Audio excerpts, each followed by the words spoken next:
Malaysia ni suka ubat simptom. Dia tak suka preventive supplement ni, dia tak suka. Ada budak aksiden lintas jalan depan sekolah, baru buat lintasan belang. Ada budak kena langgar lagi, baru nak buat jejantas. Ada budak jatuh jejantas, baru nak buat palang besi kat jejantas tu. Sebelum tu tak ada palang besi? Sebelum tu tak ada. Sekejap, hari ni kita nak sembang pasal subjek baru, pendidikan karakter. Katanya KPM nak perkenalkan tahun depan. Kita tahu sekarang ni banyak kes buli, rogol, bunuh kan. Semua tengah jadi isu besar. Eloklah KPM buat sesuatu, betul tak? Betul. Okey, tapi persoalan dia, subjek baru ni boleh ke selesaikan masalah tu? Okey, bersama dengan saya hari ni tetamu tetap kita, si pakar sarkastik negara Dr. Mahmud. Terima kasih, Hos. Tapi saya kena terus terang lah. Masalah ni bukan sebab pelajar tak ada subjek karakter. Okay? Masalah ni sebab pelajar belajar karakter dari tempat atau dari orang lain. Okey, maksudnya macam mana? Macam ni. Okey, sekolah dah ajar nilai-nilai murni, betul? Betul. Tapi dunia luar, terutama dunia maya, dunia internet, ajar trending. TikTok ajar, kalau maki orang, dapat like. YouTube pula ajar, lagi toksik, lagi viral. Betul. Tu belum lagi baca komen-komen kat sosial media. Kan? Budak-budak tu bukan tak tahu benda tu salah. Tapi dari pandangan diorang tengok, orang yang buat salah dekat internet ni pun boleh jadi popular. So dalam kepala diorang, buat jahat pun boleh jadi influencer, boleh jadi pempengaruh. Betul juga. So bukan tak ada nilai lah, tapi nilai dia terbalik. Betul. Exactly. Dunia sekarang ni dah ajar moral versi algoritma. Buat baik tak trending, buat jahat trending. Tapi tak bukan semua buat benda baik tak trending. Yalah, betul lah. Tapi kebanyakannya buat jahat yang trending, betul, yang boleh jadi popular. Itulah yang ditanamkan pada otak anak-anak kita sekarang. Tapi ada juga yang kata punca ni berasal daripada rumah, betul ke? Yang tu termasuk dalam kekosongan emosi kat rumah. Kekosongan emosi. Ramai budak yang bully ni bukan sebab dia nak jadi jahat, tapi sebab dia lapar. Bukan lapar nasi, tapi lapar perhatian. Mak ayah sibuk, balik kerja penat, kan borak 2-3 perkataan je. Dah makan belum? Jangan main phone. Itu pun sambil dia main phone juga. Dia ajar anak dia, jangan buat benda yang dia buat. Jangan main phone tapi scroll Shopee kan. Klasik tu. Kan.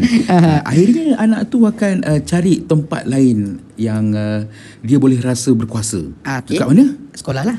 Yes, dekat sekolah. Dia orang bully orang yang lemah sebab dekat rumah dia sendiri rasa lemah. Betul. So dia bully orang dekat sekolah. So macam faktor geng pula ada tak? Yalah, macam berpuak-puak kat sekolah. Itu memang ada. Ada. Remaja ni pelik sikit. Dia tahu benda tu salah. Tapi bila geng buat, geng sendiri buat, terus jadi macam tak apalah. Faham. Pengetua kena pukul weh. Orang hajar betul siapa yang pukul. Kaha yang pukul. Kaha. Pak idola aku tu. Dia nak ikut geng ni sebab tak nak nampak pengecut. Dalam dunia sekolah, siapa paling berani, dialah raja kat sekolah. Kira macam bully ni bukan sebab dia jahat, tapi sebab nak status sosial. Betul. Macam tu lah. Aku bukan jahat, aku cuma nak orang respect aku. Tapi masalahnya respect dia tu sampai menganiaya orang. Sampai orang mati, sampai orang cedera. Faham kan? Dia nak gain respect tu sampai menyebabkan kematian orang. Kematian rakan-rakan dia sendiri. Sekarang ni saya nak tahu, selalu benda macam ni meletup sebab kita tak perasan daripada awal kan, biasanya. Betul. Kita gagal kesan tanda awal dia. Sebelum jadi kes besar, mesti ada amaran, betul tak?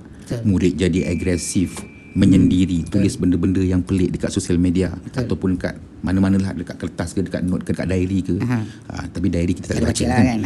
Tapi bila cikgu tegur, orang cakap, alah biasalah kan? Remaja kan? Tapi sampai suatu hari baru semua terkejut. Malaysia ni suka ubat simptom.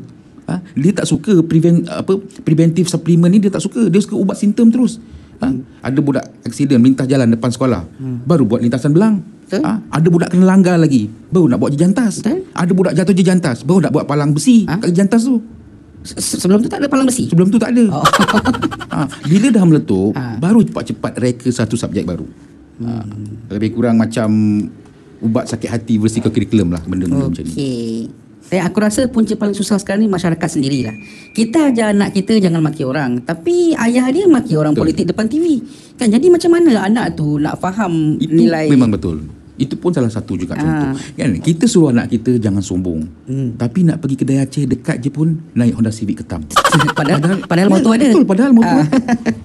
Jangankan motor lah, padahal kau berguling seminit pun dah sampai kedai tu. Kita suruh anak kita jujur. Tapi depan dia kita tipu bos nak ambil cuti. Suruh anak bersopan santun tapi maki orang potong kereta kita. Jadi macam mana anak kita nak faham nilai? Betul. Kalau dunia dewasa pun kita gagal buat revision, macam mana anak kita nak faham nilai-nilai murni tu? Betul. Kita tak tunjukkan. Aduh, pedih weh. So, doktor nak kata masalah ni bukan pasal subjek, kekurangan subjek lah. Betul, bukan. Okay. Bukan sebab subjek tak cukup. Okay. Tapi sebab ekosistem nilai dah runtuh. Sekolah boleh ajar teori. Tapi kalau contoh depan mata teruk, dekat rumah teruk, dekat luar teruk, teori tu tak guna. Nilai tu takkan jadi budaya. Dia jadi hafalan saja.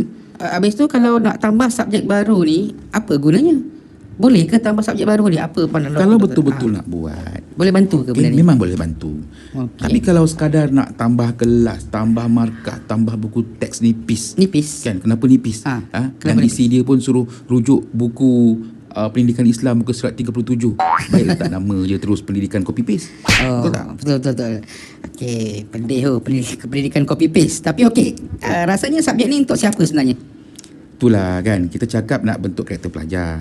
Tapi aku tertanya-tanya, siapa sebenarnya yang tak ada karakter? Pelajar sekolah atau orang dewasa yang buat dasar pendidikan, ataupun ibu bapa, ataupun rakan-rakan? Aku pun bela lah. Okey, tak apa doktor. Tapi betul jugalah, budak sekolah masih boleh diselamatkan. Bergantung pada dewasa jugalah, sama ada karakter dia bagus tak bagus. Betul. So itu saja hari ini. Saya nak keluar dulu, saya ada hal. Alamak. Karakter saya tinggal belakang. Okey, dah macam biasa. Ingat nilai bukan dalam buku teks saja. Nilai itu adalah apabila anda berjaya parking elok-elok walaupun lambat. Ataupun masa kita tak balas komen bodoh dengan komen yang lagi bodoh. Betul. Okey, baiklah, jumpa lagi dalam episod seterusnya Civic Reloaded, bila moral kalah dengan konten. Bye.